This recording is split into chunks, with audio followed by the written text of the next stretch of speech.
Ladies and gentlemen, thank you very much for joining us today. We're very excited to present to you this panel to discuss how multilateral development banks can help private capital to extend the country risk appetite. More a technical discussion, so I appreciate everyone who found the place here. Myself, I'm Martin Kimmig, I'm the Chief Risk Officer of the AIIB, and I'm surrounded by some colleagues. Nick is the head of credit, Wei, head of counterparty risk, Lynn, head of operational risk, is also here, who organized it, that's Lynn. And very excited to present a panel on this subject matter which we feel has not gotten sufficient attention lately, particularly as we go through sort of a readjustment or reoccurrence of country risk in certain areas in this world. Now, originally we planned to have 1.5 hours, but there's a concert that's at 6 o'clock. And we actually have to recommend to you to go to the concert. It's a really good concert. It's just around the corner, but you have to be seated at 5:40. So we're going to close at 5:30 sharp. And sharp means 5:30. So with that, today, so it's an honor to introduce our theme note speaker, Klaus Regling. I think I would call him the father of the ESM, who presided over the establishment of quite an amazing institution over a very short time. I think they just published a history book, while a very short history, still in a very impressive build-up of an institution. As an AIB, we were always jealous about the speed under which the ESM was built and set up. Klaus has a very rich CV. I mean, it probably will take too long to cover it, but he's the managing director of the ESM, and he's a CEO of the European Financial Stability Facility. And among many, many, many things, he has been even at Moore Capital at some point of time, and he studied economics in Hamburg and Regensburg, and he's with us on my right side. He will have to leave us after his presentation. He has other obligations, but still very grateful that he can be here. And with that, I pass the word to Klaus. Yes, thank you very much, Martin. Good afternoon. Thanks for inviting me. Let me say, as a person who lives in Luxembourg, so I'm a Luxembourg resident, we're all very happy that the AIIB came here. It's a big event for the country, and I hope you have a very productive week here. So I'm also happy to talk at the beginning of this panel. So let me begin. Both the AIIB and the ESM, the European Stability Mechanism, the institutions that I manage, they are both young institutions. The AIIB, you began operations in 2016, we in 2012, but we have something else in common. Both institutions during this short period of time have come a long way. In just a few years, the AIIB has established itself firmly in the global financial architecture. From 21 countries that signed the founding document in 2014. Now, if I informed correctly, it has grown to 70, maybe a few more this week, and 27 prospective members from around the world will sign or have signed recently. And the ESM, after contributing over the past 7 years to successful crisis resolution in Europe, has just received a new and strengthened mandate from our member states. This reflects their confidence in what we do and that we can and should do more going forward. Our mission and our missions, the two institutions, while not the same, have a common foundation and a common goal. We were created in response to an urgent need. The AIIB to help bridge the significant infrastructure gap that exists around the globe. Having adequate infrastructure is one of the necessary conditions for sustainable economic growth and social development. It was also identified by the G20 as a top priority to be addressed in the global economic and financial system. And the ESM was created to restore financial stability in the euro area. We close the large financing gap that had opened up in several of our member states in the context of the global financial crisis and the euro crisis. Underneath these urgent tasks lies a larger purpose. We both are key actors in an international system that relies on cooperation, dialogue, and mutual support to advance sustainable growth and financial stability. The AIIB, by helping countries in Asia and around the globe to meet their infrastructure needs, and the ESM by ensuring the financial stability of the euro area. The theme of this year's annual meeting is cooperation and connectivity. It is one that resonates strongly with me and our mission at the ESM. And the topic of the seminar in a moment, extending country risk appetites, fits squarely with what the ESM has done and will do with a broader mandate. Since 2012, we have been the lender of last resort to sovereigns in the euro area by offering financing to countries in financial difficulty. ESM support is conditioned on the implementation of policy measures to reduce macroeconomic imbalances and restore competitiveness as a key foundation for sustainable growth. Together with its predecessor EFSF, the ESM provided assistance to 5 countries during these last 8 years: Ireland, Portugal, Cyprus, Spain, and Greece. During 2011 to 2018, we disbursed a total of 295 billion euro to these 5 countries. All 5 countries have adjusted and implemented deep reforms. They have regained market access and, most importantly, have returned to growth. The ESM loans were important, but I believe equally important was their catalytic effect in supporting and fostering policy reforms, increasing market confidence, and providing an environment where other creditors and investors, public and private, were willing to come in again. This is where I see perhaps the most important parallel with what the AIIB does: financing growth-enhancing investment projects. More broadly, fostering an environment where investment can take place safely and with adequate returns for both investors and recipient countries. As a multilateral development bank, you help close the gap between global savings and capital on the one hand and countries' investment needs on the other. The ESM provides financing to sovereigns in support of an adjustment and reform program. The AIIB does it by providing financing in support of projects that meet high standards of project quality in an institutional and policy environment that gives comfort to investors. Today, the AIIB stands for excellence in pursuing these goals. The bank has worked hard and with great success to develop superior lending standards. Its advice and policy support has helped many countries improve their investment climate and attract investors.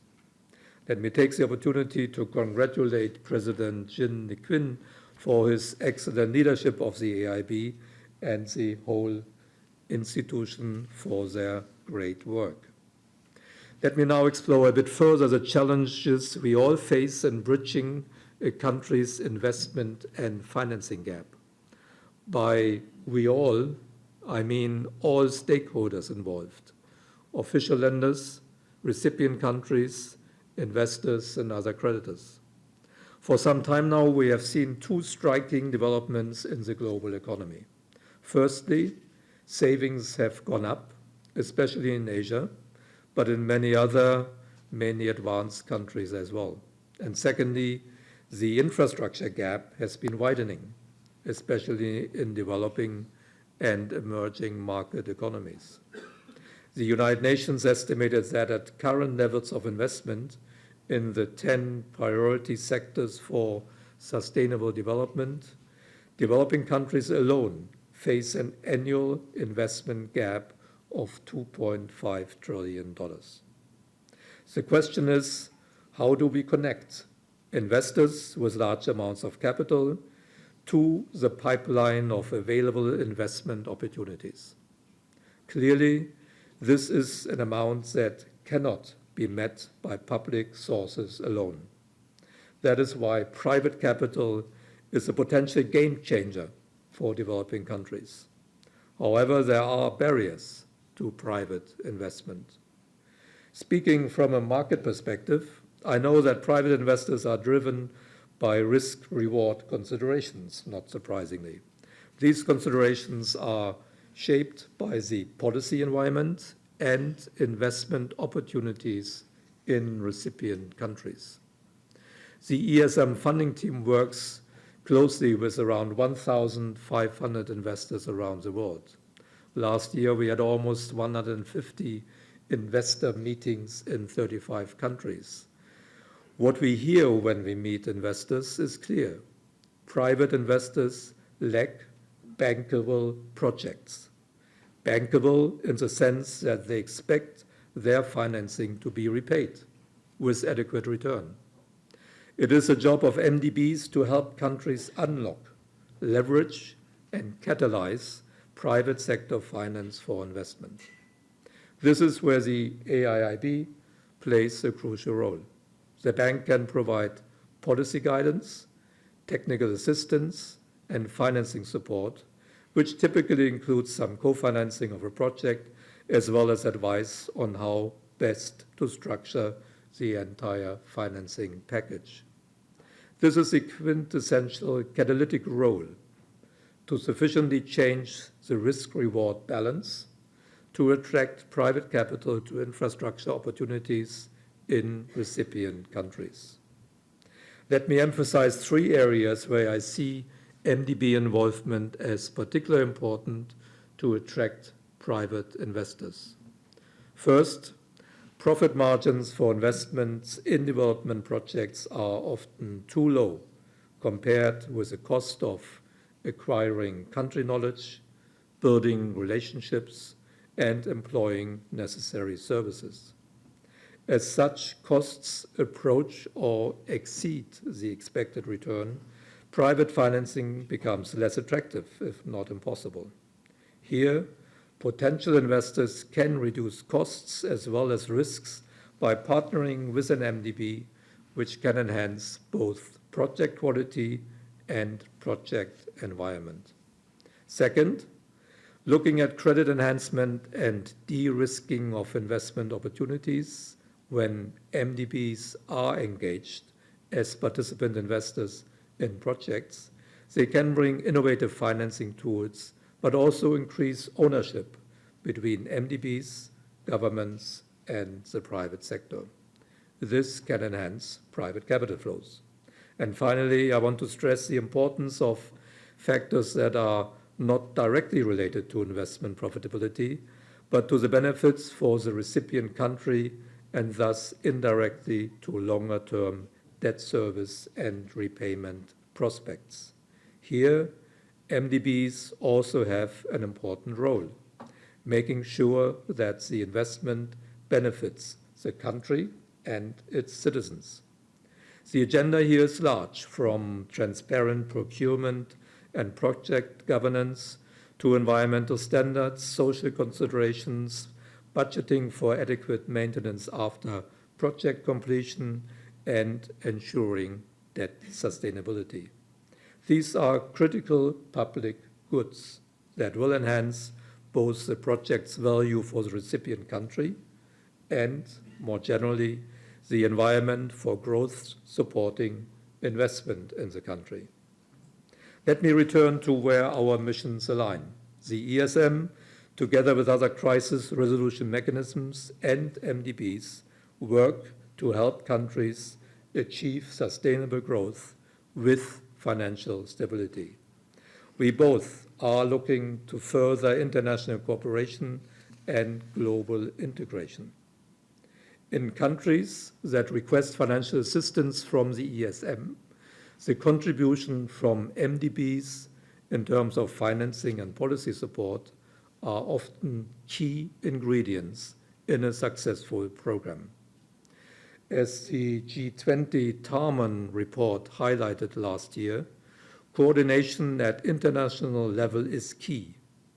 In that spirit, good collaboration should and will also define our relationship with the AIIB going forward. And I'm happy to tell you that I signed a memorandum of understanding with the AIIB earlier today with President Jin.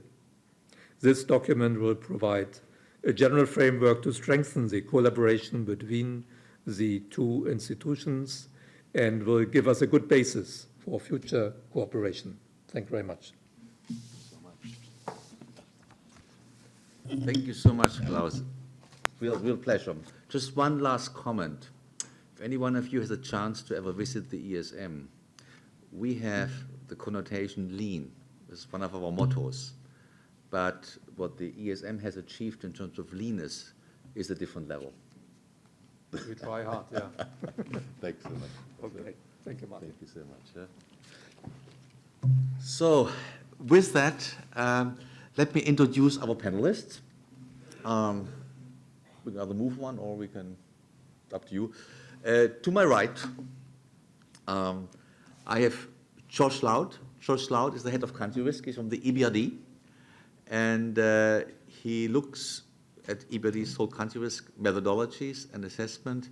He comes prior GE Capital, at times a very well-known financial investor, and previously Treasury United States. He holds a PhD in economics from Stanford University. To his right, there is Kang. Kang is the credit risk manager of DBS. He resides over the credit risk management exposures with supranationals, central banks, export credit agencies at DBS Bank. He had done other management responsibility with respect to country risk for many years. He is deeply knowledgeable about the region, risk control frameworks. Mr. Wong is also an economist by training, was with the Monetary Authority of Singapore, and it's an important complement to the representatives here at the panel. He also worked before at a certain time at Tokyo Mitsubishi. So he has an MBA from Buffalo and BBA from the National University of Singapore. Welcome, Kang. To my left, Victoire de Groot. I hope I'm pronouncing your name properly. She's the global head of country risk at HSBC. She is the owner of the sovereign risk ratings and the impact of HSBC wholesale exposures. She's also the owner of the methodologies for the group for tolerances, limits with respect to countries, and plays an important role in designing regional and stress tests. With the team and beyond the global responsibility, Victoire has a lot of experience on China and the Greater China regions, as well as the US and the UK.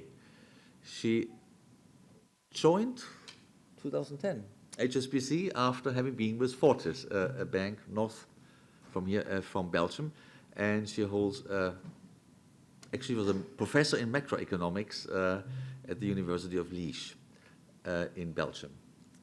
To her left, we have Andrew Davison. Andrew Davison is from Moody's Investor Services, from the Infrastructure Finance Group, not to be mixed up with the ratings group. It's part of the ratings group. Then he has been with Moody's since 2006 and has been responsible for finance ratings, project finance ratings from 2007 to 2012. He has a background in energy and infrastructure and has previously acted as lead debt arranger. He's been financial advisor. He has been with Enron and Scotia Capital, and he also is a chartered accountant and holds an engineering degree from Cambridge. Welcome, welcome, Andrew. And to the left, we have Bernhard Obernhuber, Swiss national, I believe. He's a co-founder of countryrisk.io, which is a UK-based fintech company that develops innovative products for country risk assessments. CountryRisk.io crowdsources sovereign ratings, applies machine learning algorithms for risk analysis, and obviously provides consultant services. Prior, he worked for more than 10 years as a traditional economist at UBS and Credit Suisse. And Bernhard had a master's degree in finance from the University of Innsbruck, which actually makes him Austrian and not Swiss. I apologize. And he is also a CFA holder. And last not least, we have Stephen Capon. He's head of Asia and global head of country and credit risk management at Chubb Global Markets. Steve has been working in the financial industry for over 30 years and with emerging markets specifically for the last 25 years. The only continent in which he has not had direct experience in risk assessment or business development, he claims, is the Antarctica. So Steve joined Chubb in 2002. Head of Asia, is responsible for development of Chubb's political risk and credit division around the region. He is responsible for globally for their country and credit risk management infrastructure, country risk modeling, through corporate and bank credit risk analysis to portfolio management. He embodied things like capital at risk and regulatory reporting. Steve has a master in modern history. There are two amazing things. One is the Antarctica, and the other one is a master in modern history with the Middle Eastern politics from St. Andrews, and he's an associate of the Chartered Institute of Bankers in Singapore. With that, UK. With that, you see, we have been able to put together a very interesting and resourceful panel, and we thought that we want to capture 5 questions. The first 2 questions, essentially getting back to basics. What are the methodologies for assessing country risk? Are they still fit for purpose? And together with that, what is the prospect and the trends of the past and the future? Has the big data approach changed? Has the climate risks and technology influenced models? So I would ask those 2 questions to be dealt in one block. Then the next question is around country risk limits. How is country risk managed in practice? What's the decision-making processes? How are people looking at correlations? Then we would look at regulatory constraints. How can MDBs and then bring themselves in to leverage balance sheets of the commercial banks? And last not least, we want to look forward. How can MDBs best enable to crowding in private sector assets and from asset managers and other non-traditional lenders? So with that, I would suggest we go right to work. I would encourage my panelists to voice their views and not hold back, but to be conscious of time. So I would ask Bernhard to go ahead to give a start with getting back to basics on country risk models and give us an outlook on the trend. And then I would ask Josh to pick up and offer his views. Thank you. Thanks, Martin. I would say that the economists like to model risks and also economic developments, but the profession has not probably had the best success in modeling the world. And so on kind of country risks, so each kind of crisis breeds its own models. We update them after the Latin American crisis, the Asian crisis, and now after the European debt crisis, we included kind of more factors into our country risk models. The unholy trinity between kind of the private sector, banks, and the sovereign is now more reflected in kind of country risk models. So country risk model is evolving, I think, from time to time quite a bit. And now with the climate change crisis, we have kind of the next trigger why we should update and why we should change our country risk models. So I would say, yeah, they are fit, but I think we are at the brink of where we have to change them quite a bit to incorporate not only kind of climate change, but generally ESG risks.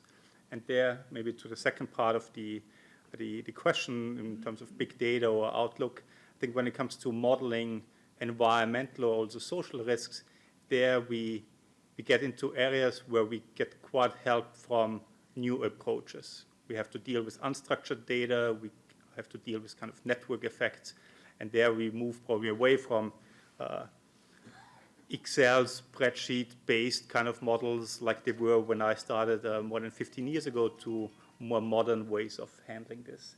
I think this is where we're also here now to discuss what are these new additions in terms of climate change, but also other risk factors.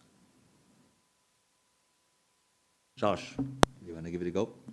Yes, thank you. Okay. I have a slightly different view, but I think we're mostly aligned. So I think that the models are still fit for purpose, but I think that purpose is necessarily limited. So they kind of apply to a very narrow scope of economic questions.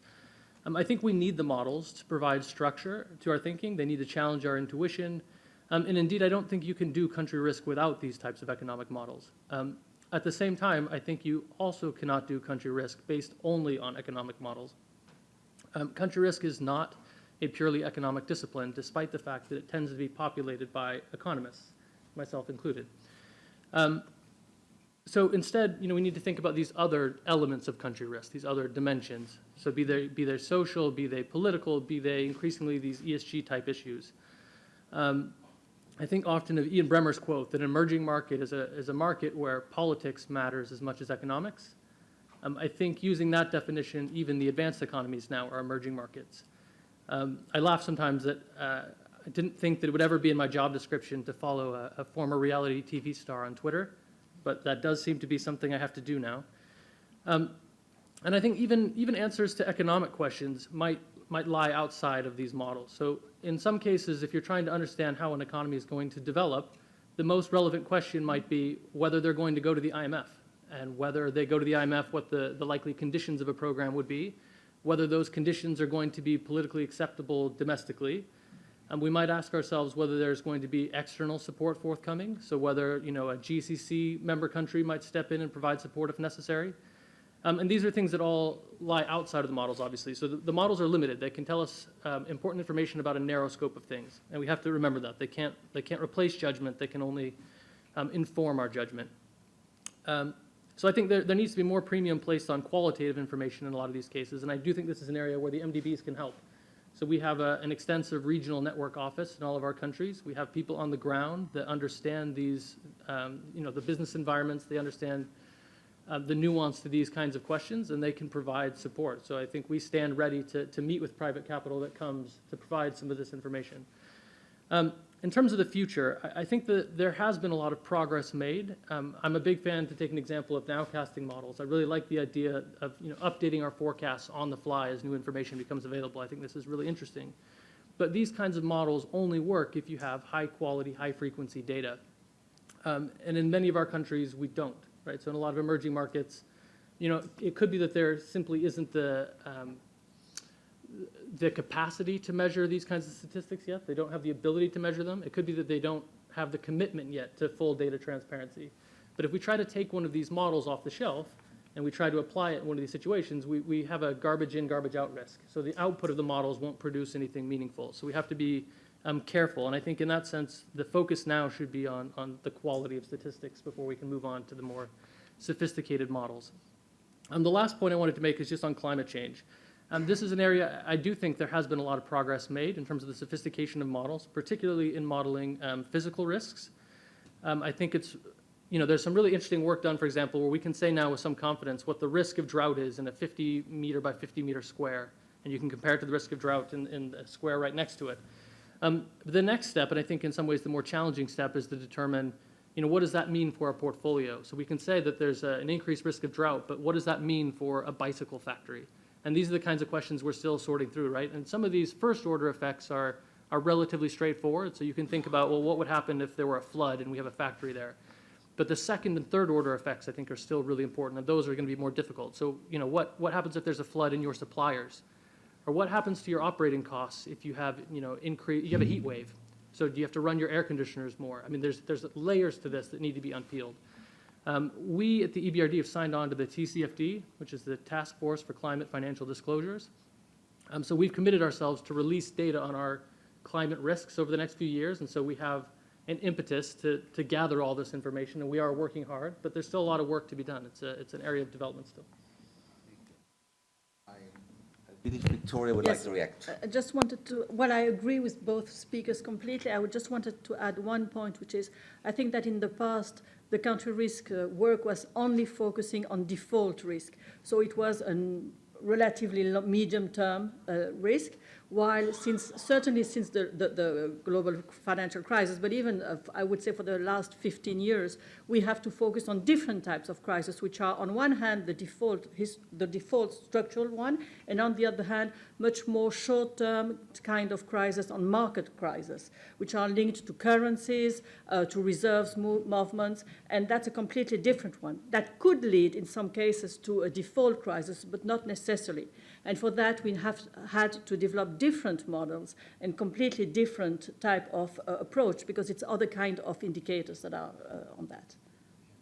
Maybe if I could just ask Bernhard on I know AI, machine learning are hot and sexy subjects. For our world, and what Josh describes a little bit is our world with a bit more limited data, how do you see the relevance of those methodologies? So we did several kind of projects where the biggest impact of machine learning was more to help the analysts to deal with this information overflow that they have.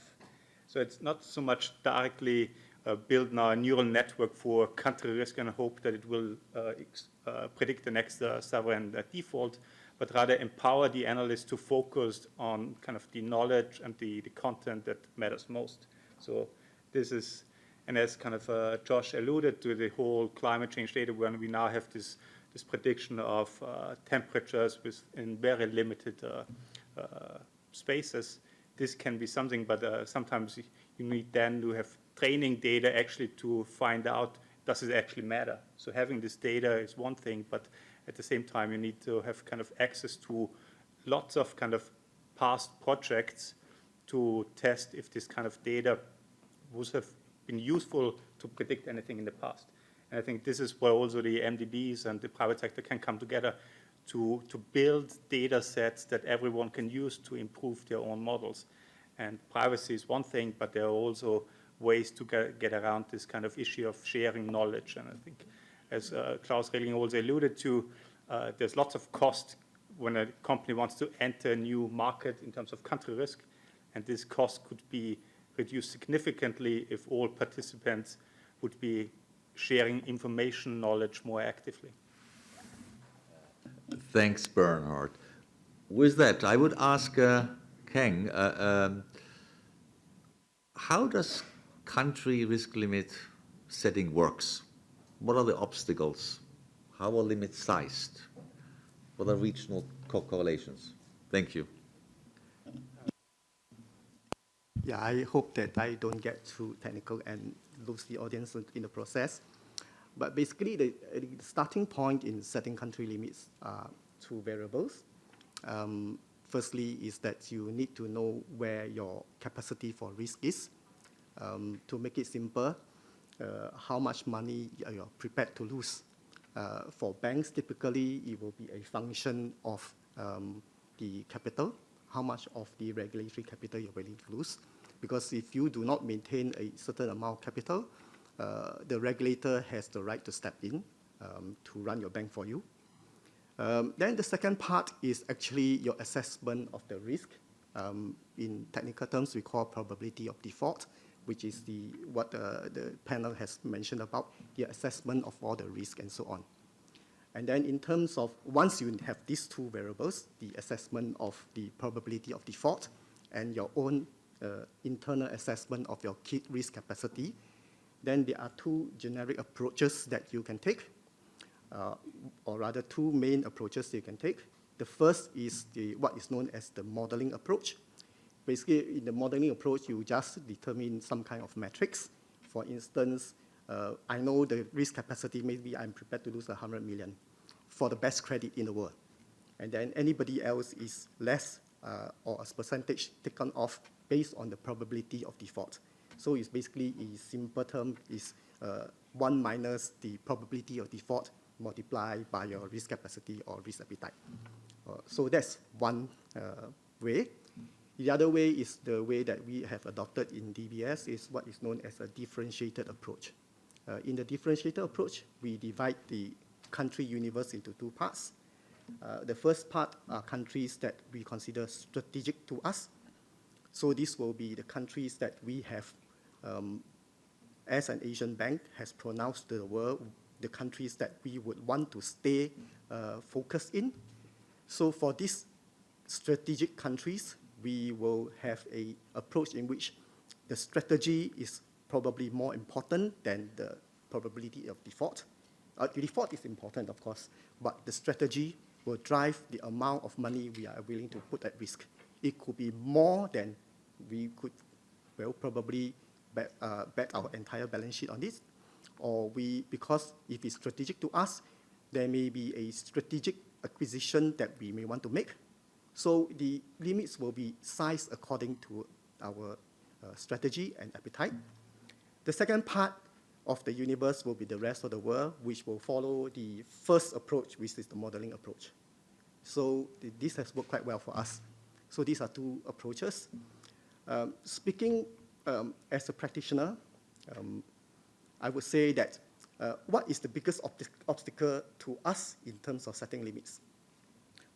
First is what is known as informational asymmetry. Basically, what it means that for us, as the rest of the panel have said, you want to model the risk, but sometimes we do not know exactly the information or the accuracy or quality of the information that is given to us. And that is where I guess the MDBs come in, because you will have the direct access most of the time compared to us in the private sector. So you can bridge the gap for us in terms of the information of symmetry.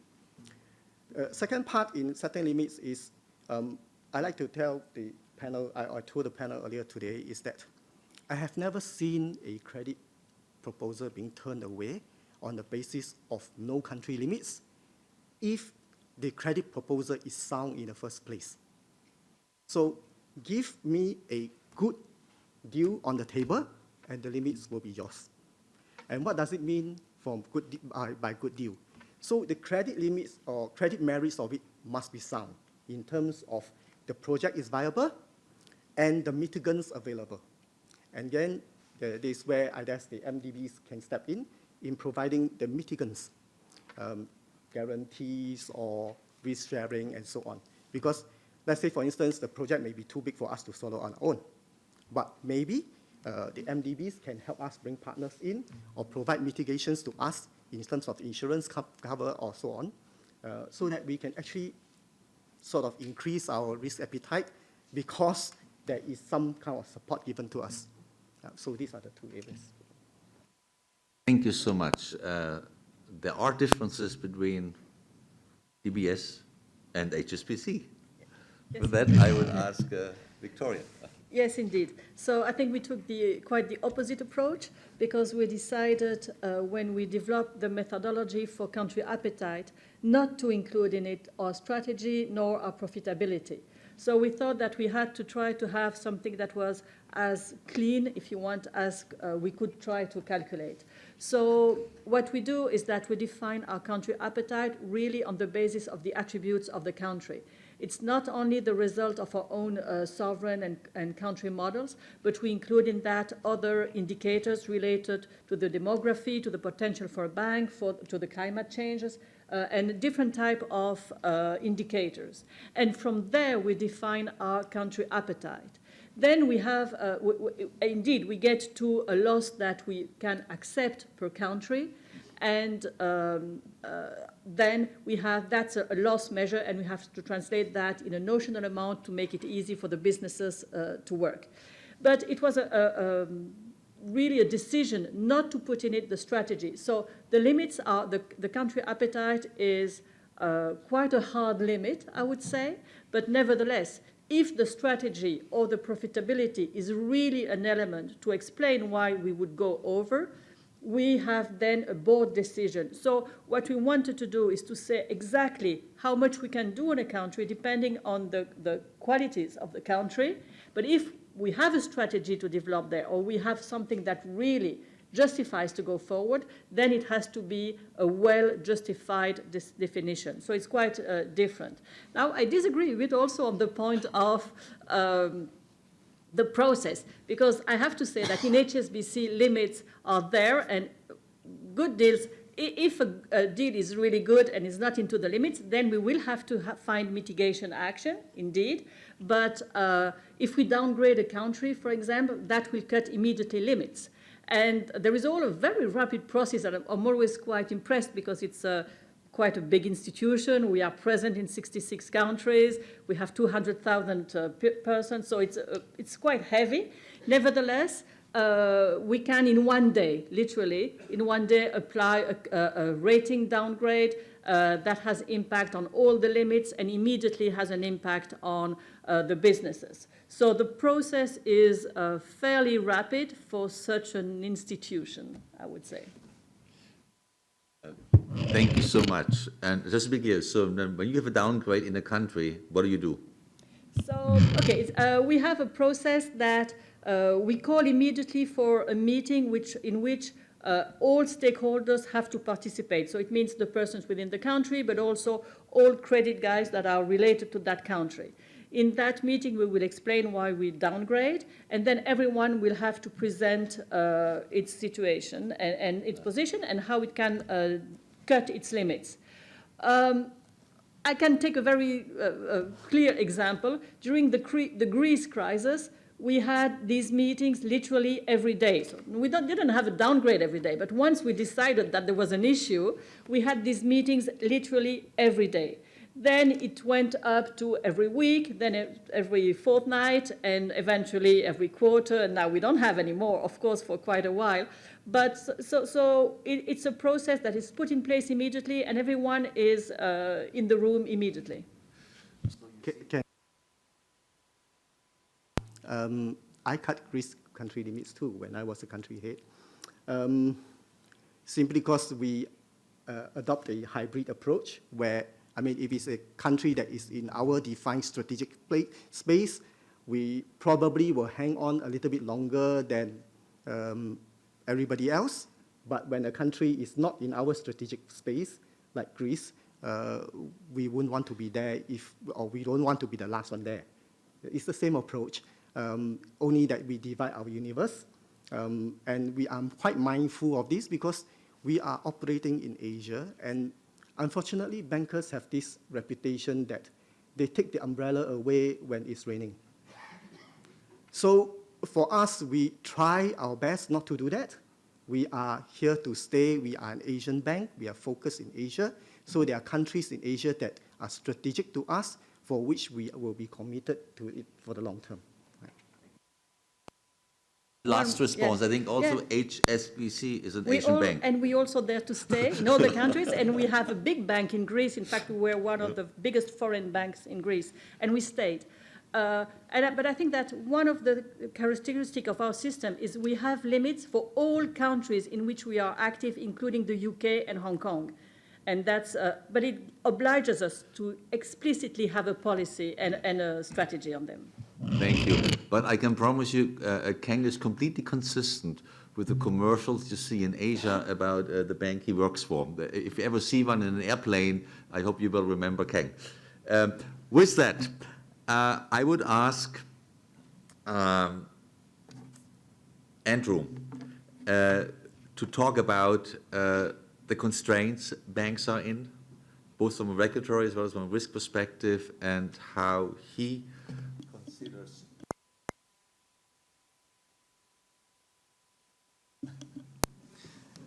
Martin, thank you. There are two parts to this question. One is relating to the regulatory framework that applies to commercial banks, and I defer to Victoire to really provide some colour on that. But the second is really MDB's approach to leverage.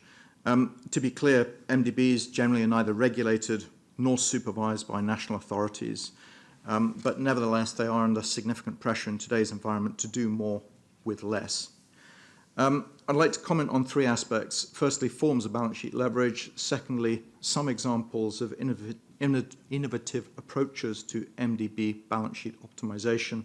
And thirdly, just touch on some implications to some recent changes to Moody's rating methodology for MDBs, but I'll be very quick on each of these aspects. Firstly, leverage. Conventional leverage, yes. Secondly, leverage of committed capital versus, callable versus paid-in capital. There's an implicit leverage within the MDB community about the credit standing of member governments' commitments, which are callable rather than paid. But there is a growing use of contingent rather than funded instruments, such as guarantees versus loans. We're seeing this do more with less pressure evolve in terms of a systemic increasing leverage on average across the principal MDBs and in innovative approaches that MDBs are using to support member countries and transactions. So what are some of those examples?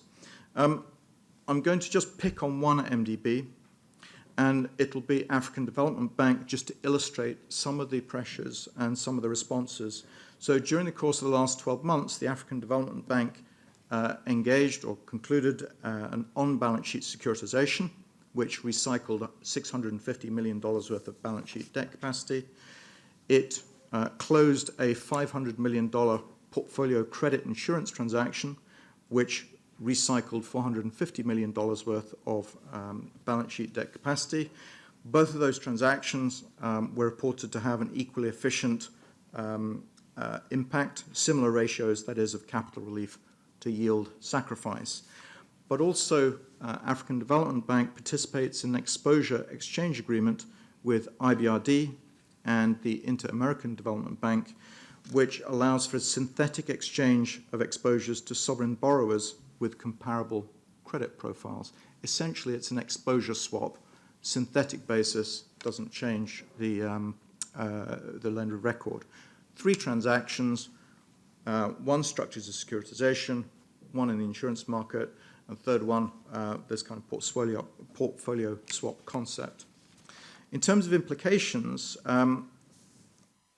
within Moody's, we review our rating methodology on a regular basis. We have a specific rating methodology for multilateral development banks, which recognizes that they are different from commercial banks. We've recently published an update, and we've refined quantitative and qualitative factors, and we've included now an explicit adjustment mechanism to our scoring of what we call development asset credit quality. Think portfolio exposure credit quality, which responds to these innovations that we're observing in balance sheet optimization. Thank you so much. With that, I would ask Stefan, to challenge us. With us, I mean the MDBs. This is AIB's annual meeting.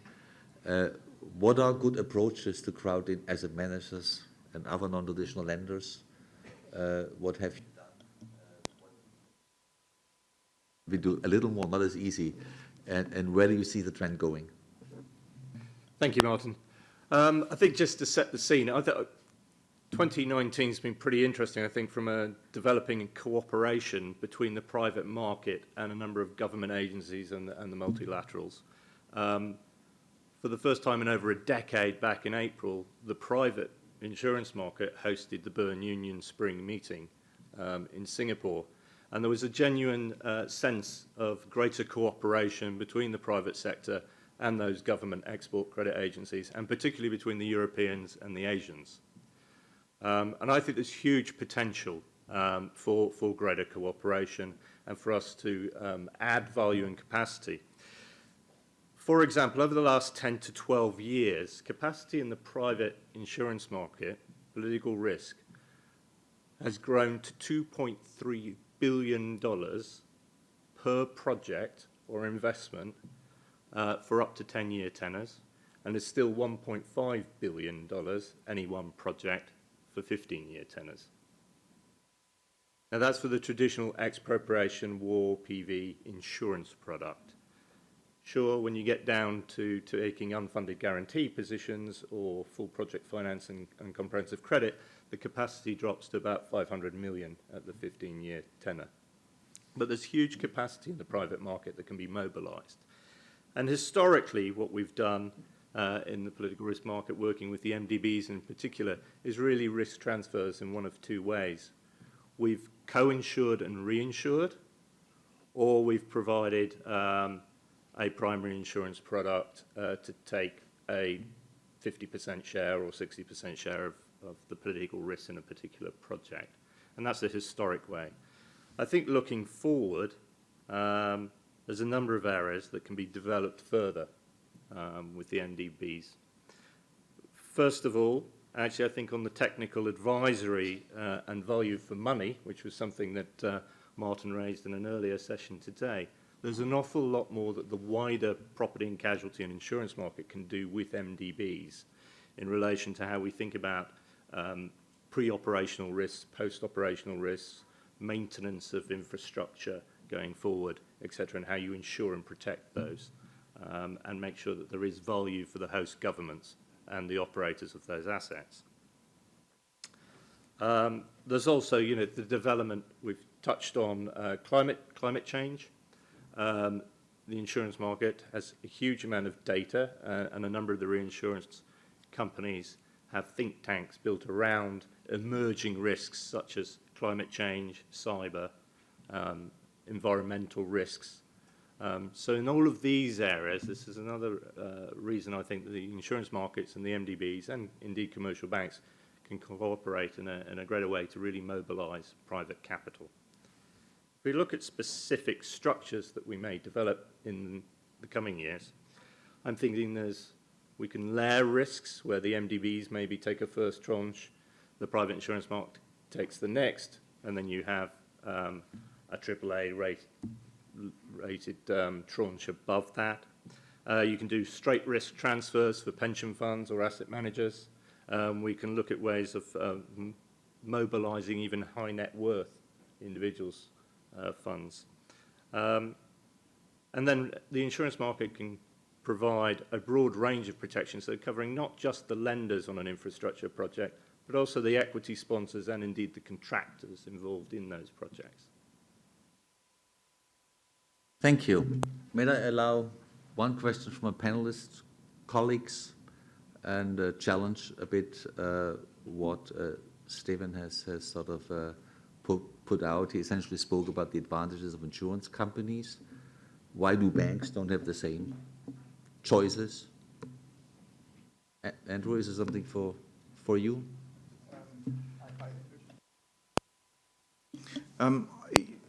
Capacity in the insurance market, Steve outlined a number of trillions.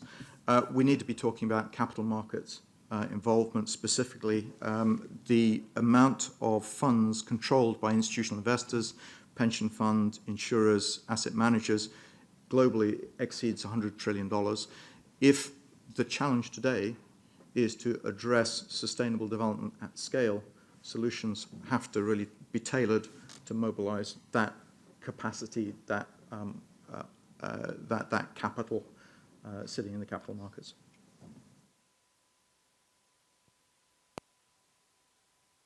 With that, I would ask.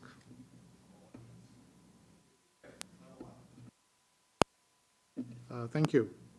My name is Irfan. I'm from the Islamic Development Bank, and I've been quite involved in insurance as well. And I think I agree with the panelists that with the MDBs fronting, the commercial market of insurance does quite well, and the risk appetite increases significantly. And they're getting the private sector at a right, at the right risk-return criteria becomes relatively easier. The problem we see is that the private sector comes to the MDB in very special cases. And the business model, whether it's an MDB or the private sector, the risk appetites may be different because of the ownership, but then there is a risk appetite. And in insurance, it's a numbers game, right? So if the private sector only comes selectively, then the amount of support an MDB can provide gets limited as well. So I think in order to support the private capital into projects, into larger infrastructure projects as well, under PPPs and others, I think the insurance market, the private insurance market, has a role to play, but maybe more on an equitable basis, that there's a spread of risk which is brought to MDBs, not only a particular type of risk. And this is where we find a little bit of constraint then. Thank you. Yeah, I think historically certain parts of the private market have tended to go to the MDBs to mitigate risk. There's another portion of the market who have actually been the first port of call for the MDBs to provide capital and transfer relief. So there's a mix. I think as a whole, though, the market is moving closer and closer to looking to bring portfolio solutions, et cetera, to the MDBs and to mobilize the underlying private funds that are available to the projects. Now, who wants to ask the last question of July 12th?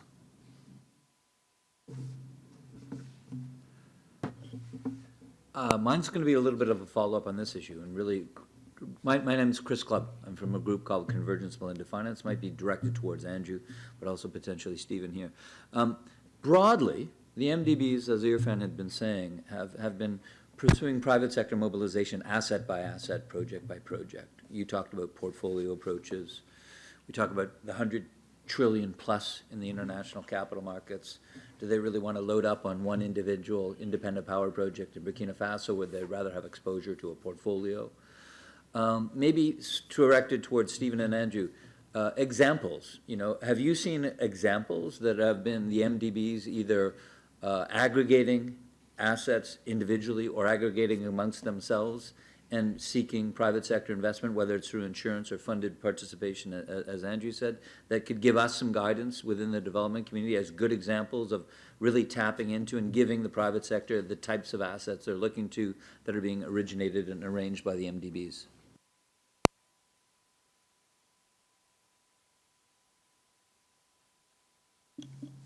Chris, thank you. 3 examples: Bayfront Infrastructure Capital, CLO backed by bank syndicated project finance and infrastructure transactions, projects across the Asia Pacific that closed in July last year.